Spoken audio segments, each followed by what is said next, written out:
एक जंगल में टुनटुनी चिड़िया अपने पति बंटी कबूतर के साथ रहती थी। गर्मी के दिन शुरू हो गए थे। एक दिन टुनटुनी चिड़िया 2 अंडे देती है। दोनों पति पत्नी अंडे की बहुत ही सावधानी से देख रेख कर रहे थे। ऐसे में टुनटुनी बंटी कबूतर से कहती है, अजी सुनते हो, गर्मी अब धीरे धीरे बढ़ रही है। हम लोगों ने तो इतने दिनों तक इस घास फूस के घोंसले में अपना जीवन काट लिया, लेकिन अब तो हमारे अंडों से हमारे बच्चे कुछ ही दिनों में बाहर आ जाएंगे। इस गर्मी को मेरे नन्हे नन्हे बच्चे कैसे सहेंगे? बच्चों को गर्मी न सताए, इसके लिए हमें अभी से कुछ उपाय करने होंगे। तुम ठीक कह रही हो, इस बार गर्मी कुछ ज्यादा ही पड़ रही है, लेकिन कुछ समझ नहीं आ रहा है इस गर्मी से बचने के लिए क्या करूं। खैर तुम चिंता मत करो, मैं कुछ न कुछ उपाय करता हूं। तुम भी सोचो, शायद हम दोनों के दिमाग में कुछ न कुछ आइडिया मिल जाए। इस तरह दोनों अपने बच्चे को लेकर परेशान थे। वो अपने बच्चे को जरा भी तकलीफ होने देना नहीं चाहते थे। ऐसे ही कुछ दिन गुजर जाते हैं और एक दिन टुनटुनी के बच्चे अंडे से बाहर आ जाते हैं। टुनटुनी अपने प्यारे प्यारे बच्चों को देखकर बहुत खुश हो रही थी। देखो जी, अपने बच्चे कितने प्यारे हैं, किसी की नजर ना लगे। इतना कहकर टुनटुनी अपने बच्चों को प्यार करने लगती है। एक दिन जब बंटी कबूतर भोजन की तलाश में जा रहा था, तभी उसे एक तालाब दिखाई देता है।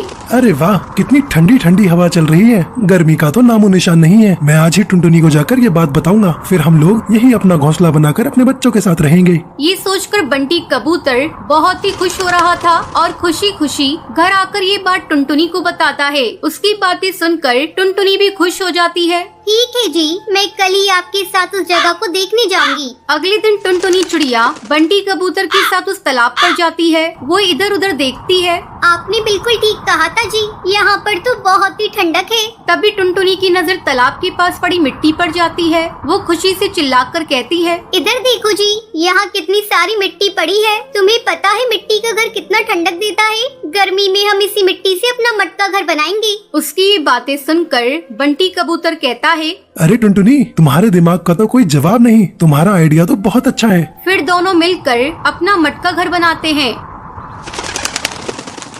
और फिर बच्चों के साथ तालाब के किनारे वाले पेड़ पर रहने लगते हैं। इधर जंगल के पक्षी भीषण गर्मी से परेशान थे। एक दिन कालू कौवा तालाब पर पानी पीने जाता है। अरे ये क्या, यहाँ टुनटुनी चिड़िया तो मटका घर बनाकर आराम से रह रही है। वो टुनटुनी चिड़िया की मटके घर के पास जाकर आवाज लगाता है, टुनटुनी बहन, अरे ओ टुनटुनी बहन, तुम तो बहुत ही चालाक निकली। तुम यहाँ तालाब के किनारे मटका घर बनाकर रह रही और मैं वहाँ गर्मी से जल रहा हूँ। तुमने हम पक्षियों के साथ अच्छा नहीं किया। तुम मेरे लिए भी एक ऐसा ही मटका घर बना कर दो। अगर तुमने ऐसा नहीं किया तो मैं तुम्हारा मटका घर तोड़ दूंगा। कालू भैया, ये तुम कैसी बातें कर रहे हो? अगर तुम्हें भी यहाँ रहना है तो तुम भी अपना मटका घर बना कर रहो। तुम्हें किसने रोका है? तुम्हें तो पता है मेरे छोटे छोटे बच्चे हैं, मेरे पास इतना समय नहीं है मैं तुम्हारे लिए मटका घर बना कर दूं। तू कान खोलकर सुन ले चिड़िया, अगर तूने मेरा मटका घर नहीं बनाया तो इसका अंजाम तू भुगतने के लिए तैयार रहना। तुम्हें तो पता है मैं कितना खतरनाक हूँ। कोई भी मेरे काम को करने से मना करता है तो मैं उसका नामो निशान मिटा देता हूँ।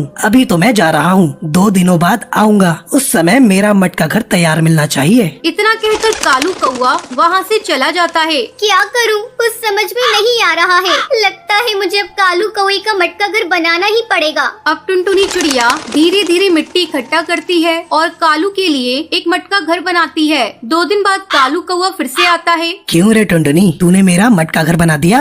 हाँ कालू भैया, वो देखो मैंने तुम्हारा मटका घर बना दिया है। कालू कौवा अपने मटके घर में जाकर बहुत खुश हो जाता है। आहा, इस मटके घर में तो बहुत ही ठंडक है। अब तो मुझे भी गर्मी नहीं लगेगी। अगर मैंने इस चिड़िया को इतना डराया नहीं होता तो ये मेरा मटका घर बनाकर नहीं देती। इस तरह कालू कौवा अपने मटके घर में रहने लगता है। जब जंगल के पक्षी को ये बात पता चलती है तो वो भी अपना मटका घर बनाकर खुशी खुशी वहाँ रहने लगते हैं। ये सब देखकर टुनटुनी चिड़िया बहुत ही खुश हो जाती है और सभी के साथ मिलजुल कर रहने लगती है।